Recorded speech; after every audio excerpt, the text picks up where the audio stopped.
Light pollution is a concern that often goes overlooked. Compared to other environmental issues such as air pollution and plastic wastage, this pollution is not mentioned as much as it should be. Yet not only is it important for our future in sight, but for the animals who depend on the dark for their survival.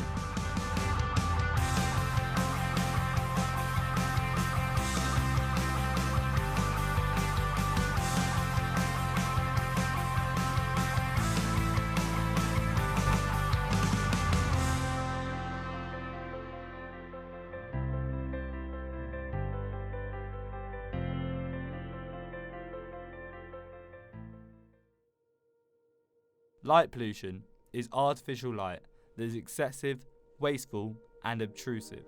It directly influences how bright the night sky appears. There are various types of this pollution. The glare zone, which shines horizontally and disruptively. Light trespass, that shines light on unneeded surrounding areas.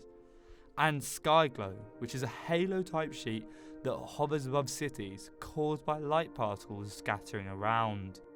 The problem is light is typically regarded as something positive. People like bright lights, it's something in human nature. But in fact, actually what we blind out by thinking this way is that in the darkness there's a whole beauty of the nature. And that's a beauty which gets lost. These effects make it hard for astronomers and stargazers to view our galaxy because they have to travel far to find complete dark areas to photograph the skies. While particular places within the United Kingdom, for example the Northumbria Sky Farm, are dark enough for stargazing, typical jaw-dropping views are actually found in the rural side of Mexico, Australia, and South Africa. Light is very important to people. It helps protect them and their homes, helps them see further in their cars, and even allows people to stay up later at night. However, this is harmful to the observatory and the astronomy community. I've been doing astronomy for over 30 years now, and unfortunately the skies have got a lot worse. Cities have got bigger, there's more lights, industry's grown, and stars and constellations that I used to be able to see from a more urban environment, they've gone now. I have to go out into the more rural places to see the same things. Yeah, well, when you think about observatories that become obsolete, there are lots of examples of observatories of the last century, because then observatories were usually built very, very near to big towns, and as the towns grew, the observatories became obsolete. A very popular example is the Greenwich Observatory in London, which today is only used for some outreach, and it was relocated later, at first to Hurst-Monceau, and later even Hurst-Monceau was not the best place, so the big telescopes nowadays are somewhere located in deserts on mountaintops, far away from civilization. And a very famous example is also the Hooker telescope. The Hooker telescope is a 2.50 meter telescope. 100 years ago, it was the biggest telescope on Earth. It was used to clear the questions, to clarify if the Andromeda Nebula is actually a cloud of nebulosity where a star is forming, or is, what some astronomers thought, is the Andromeda Nebula actually made out of other stars. And the latter was actually proven with this telescope. It was Edwin Hubble, very famous, known for this Hubble effect, who used mostly this telescope to find that the universe is expanding. So this led to the Big Bang theory. So this telescope was such an important telescope. Light pollution doesn't only affect society, but our ecosystem as well. The amount of light growing rapidly means animals can't keep up with the changes. Nocturnal animals that rely on the dark to hunt or to navigate are unable to adapt quick enough to survive. In Britain, you've got a number of birds of prey, and you've got the likes of barn owls and tawny owls and what have you. There's a lot of them around the observatory here, and they need the darkness to hunt. So if there's extraneous light sources all over the place, things are going to be affected. The way that they hunt is that the animals that they're preying on can't see them.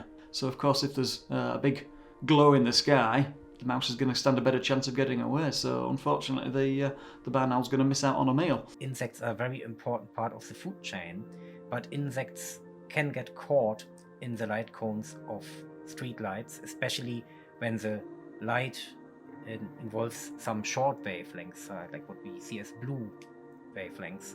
This wavelength is a wave where the insects react to in a very strong way, and instead of flying where they're supposed to go, staying in the biotopes, they get attracted by the light lumières of the street lights or floodlights, and they end up their life there, and they get withdrawn off the food chain, and consequently the predators who normally feed on the insects get rare as well in these areas because they can't have enough food. Doesn't happen in this country, but internationally you've got things like the turtles, which, you know, when they're born, they have that built-in instinct to move and head towards the ocean where the full moon is. But of course, if there's a brighter light source anywhere nearby, they're going to aim for that instead. So of course, a lot of them end up going in the wrong direction and sadly not making it. There are various methods of how you can change to support our dark skies, eliminating any fault in polluting them with artificial light. If I could change anything, it would be the new LED lights that have been introduced. Over the years, we've used typically sodium or mercury vapor lights, and as an astronomer, that's very easy to filter out. You can get filters which specifically target those wavelengths. But with these new LED lights, although environmentally they're more efficient, because they're full spectrum, they're very difficult to filter out, so it makes it very difficult for us astronomers. Due to the pure density of cities, a country's light pollution footprint can be astronomically high. Up to 99% of those in Europe and America live under artificial light halos, changing human habits, and can even cause a faux permanent loss in seeing the stars. However, this isn't the case everywhere. Places such as Australia, parts of America, and South Africa have areas with next to no light, allowing us to fully see the beauty of the skies. Yeah, quite a lot. I mean, I come around a lot. You're building instruments for research telescopes, so sometimes I get into places where there's hardly any light pollution. It's absolutely amazing what you can see. We built a high-resolution spectrograph for the Southern African Large Telescope, which is located in the Karoo, which is a semi-arid desert in South Africa. And over there, the good thing with being an instrument scientist, I have to say, I didn't have to work at night. We were assembling the spectrograph during daytime, and at night I could be the amateur astronomer, so with my camera out, took pictures, and I didn't have a telescope with me, but what I could see, the Milky Way, it was absolutely amazing. I could see effects like the zodiac light, which is some light scattered from the plane of our solar system.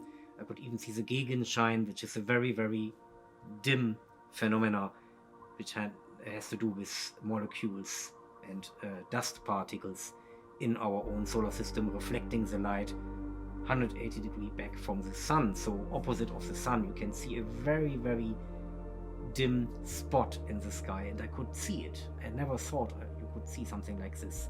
I mean, compared to this, when you walk out in County Durham, you hardly see the Milky Way. And over there, the Milky Way was casting shadows. I realized at one point, I stood next to my camera preparing another shot, and there was a white wall next to it, and I could see my shadow on the white wall. And I realized what was casting the shadow was Venus. Venus was so bright, it was casting my shadow against a wall. You wouldn't see this here in England. You need the full moon for that, which is very bright. Because there's so much surrounding light, you couldn't be able to be dark adapted to this amount.